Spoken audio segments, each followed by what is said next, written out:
3 a.m., my sister quietly turned the key in my desk drawer, the one I kept locked for a reason. I wasn't there to hear it.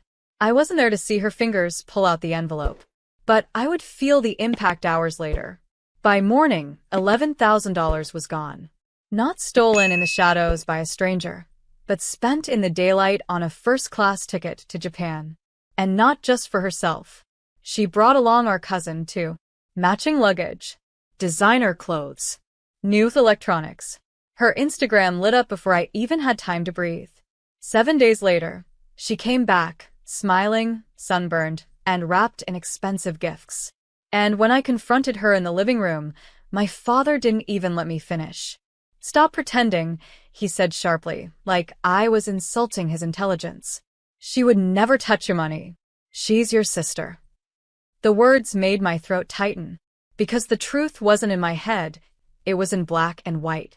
The receipts, the timestamps, the camera footage from the hotel lobby. But I didn't argue. Not that day. Instead, I sat down on the couch, opened my laptop, and let them keep talking. Let them call me dramatic. Let them call me bitter. Because while they dismissed me, they didn't realize one thing. The card she used wasn't mine. It was ours. Both our names on it. Both our credit history tied to it. And that meant when she racked up thousands on that trip, she didn't just touch my life. She put hers directly in my hands. I glanced at her over my father's shoulder. She was unwrapping another luxury scarf like it was nothing. And I smiled. Not because I was okay with what she did. Not because I'd forgiven her. But because I already knew exactly how I was going to make her pay. And she would watch it happen, helpless, as everything she thought was hers disappeared, one swipe at a time. If this ever happened to you, say same in the comments. The difference between revenge and justice? Revenge is loud. Justice is quiet. And mine had already begun. She thought she was untouchable. That was her first mistake. I didn't confront her again after that day. I didn't cry, yell, or send long texts explaining how badly she'd crossed the line. Instead, I waited. Watched. The credit card company was very interested in hearing my concerns. Especially when I mentioned the exact dates, locations, and purchase records, all signed electronically in her name, as well as mine. It wasn't theft in the legal sense. It was shared debt. And debt is a slow, patient weapon when you know how to wield it. The first step? I froze the account. No warning. 1 minute she was at the mall checkout, grinning with her arms full of shopping bags. The next, she was holding a declined card in front of a line of impatient customers. She called me. I didn't answer. The second step? I requested a full transaction review, which, per policy, temporarily lowered our shared credit limit until investigation completion. That meant every monthly bill she relied on, streaming subscriptions, her gym membership, even the luxury spa she bragged about, started bouncing. 3 weeks in, her tone shifted. From smug to defensive. From defensive to desperate. Dad called, too. "Fix this. You're ruining her life." But I remembered standing in that same living room, my $11,000 gone, and him saying, "Stop pretending." I remembered the way she smirked over her shopping bags like my pain was an inconvenience. So I smiled and told him, "I'm just following the bank's process. You wouldn't want me to lie to them, would you?" The silence on the other end was almost sweet. Then came the third step. And this one? It wasn't financial. It was social. I sent the bank's written notice, the one listing her spending irregularities, to the family group chat. No caption. No explanation. Her vacation photos used to get hundreds of likes. Now, every post was met with cold quiet. And still, she had no idea I wasn't done. Because this wasn't about getting my $11,000 back anymore. This was about making sure she never forgot what she did every single time she tried to buy her way into feeling above me again. And my final move would be permanent. Permanent is a heavy word. It doesn't mean petty revenge or a few weeks of inconvenience. It means altering something so deeply that it can never go back to the way it was. And in her case, it meant her name. See, my sister loved credit. Not cash, credit. It made her feel powerful to hand over a sleek card with her name embossed in gold. She'd swipe it for dinners, designer clothes, and vacations she couldn't afford, then smooth-talk her way into extensions and payment delays. But the bank's investigation had left a trail, one she hadn't considered. A flagged account, an official notice of joint misuse, and a credit utilization ratio that now sat at 94%. That number alone was like poison to her future plans. I made sure of it. While she was off pouting about the family betrayal, I filed a request to formally dissolve our shared account, citing irrevocable trust breach. The banker glanced at the file, at the printed receipts, and signed off without blinking. In one keystroke, her name was severed from my account. Then I took it a step further. Using the very same flagged transactions, I applied for a fraud protection alert on her credit report.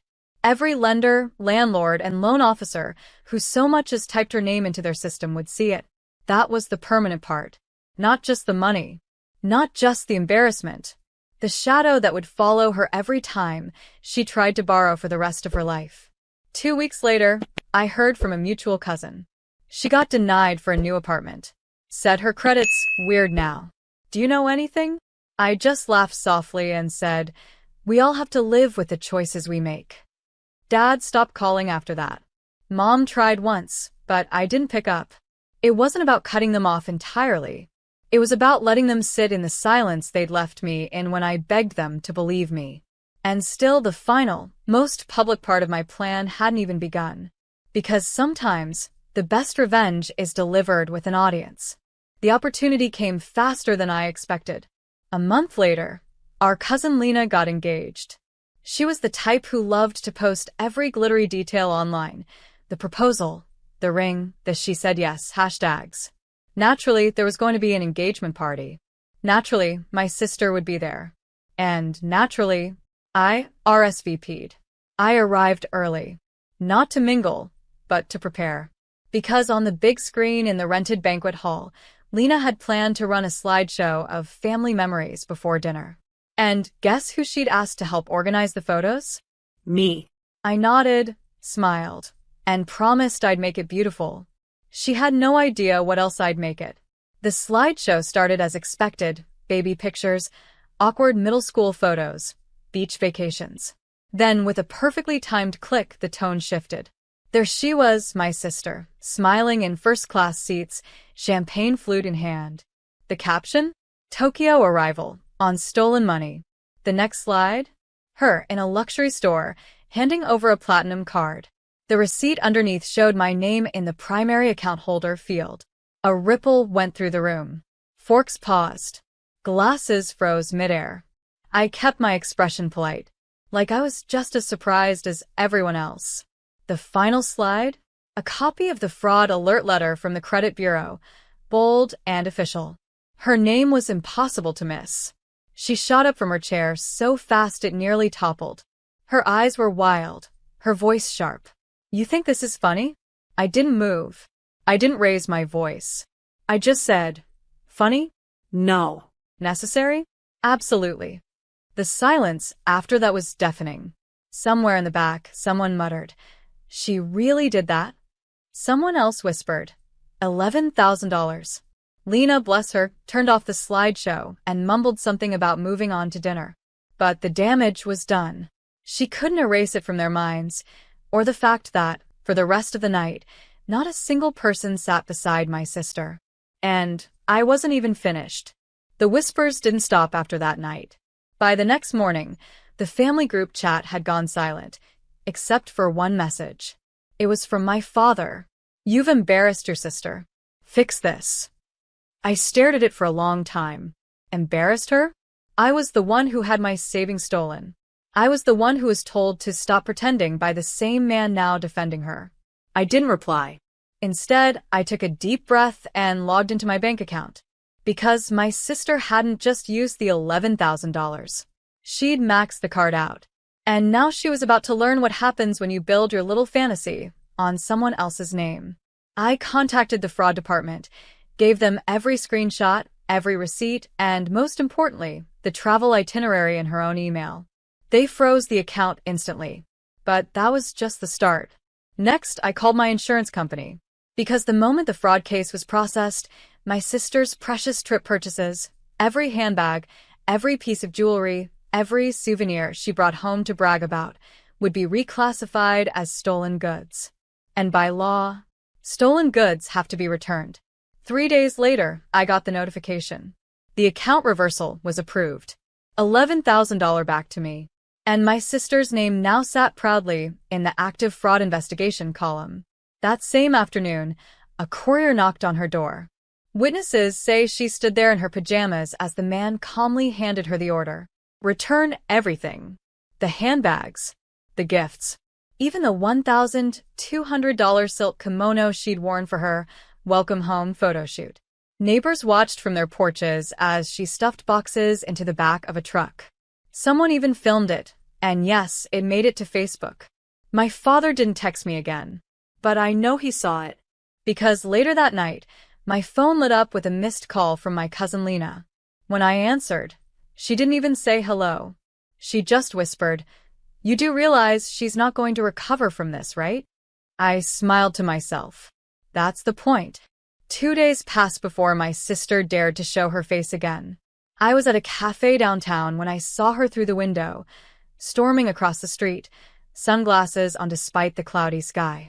She walked straight to my table and dropped into the chair opposite me. "You've destroyed my life," she hissed. Her voice was shaking, but not from sadness. From rage. "You could have just asked for the money back." I set my coffee cup down slowly. "You could have just not stolen it." Her jaw clenched, but I noticed her nails. Perfectly manicured. I noticed the designer shoes.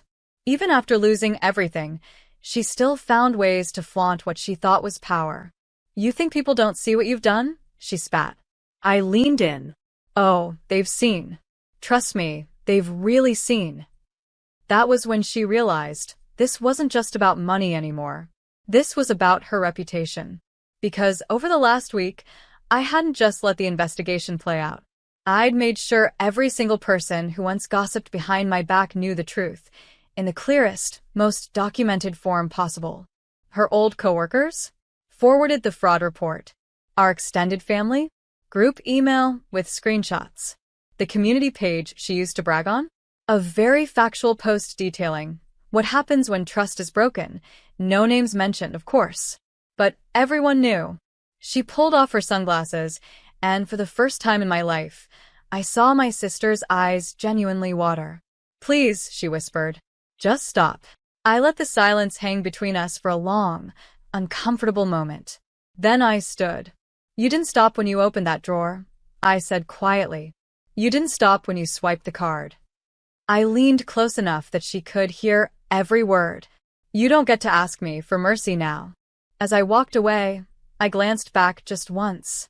She was still sitting there, staring at nothing. The woman who once thought she could take from me without consequence, now left holding nothing at all. And yet, my plan wasn't finished. Not even close. Because in 3 days, her perfect little future was about to vanish. 2. 3 days later, the city courthouse was busier than usual. Lawyers in press suits, security guards pacing at the doors, cameras flashing for a case that had nothing to do with me, or so my sister thought. She didn't know I'd be there. She didn't know I'd arranged for a hearing she had to attend. The envelope had arrived at her apartment 2 mornings prior, a formal summons from the bank's fraud division. What she didn't expect was that it wasn't just about paying back the money. It was about the fact that she had used my business credit card, a card tied to contracts, vendors, and tax filings. In the eyes of the court, this wasn't family drama. This was criminal misappropriation. I arrived early, sitting in the back row. My attorney nodded at me, calm, confident. When the bailiff called her name, she walked in wearing a stiff smile, like she still believed she could charm her way out of this. But when she saw me, that smile cracked.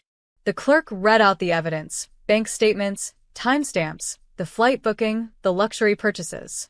Then, the moment that shifted the entire room, the video.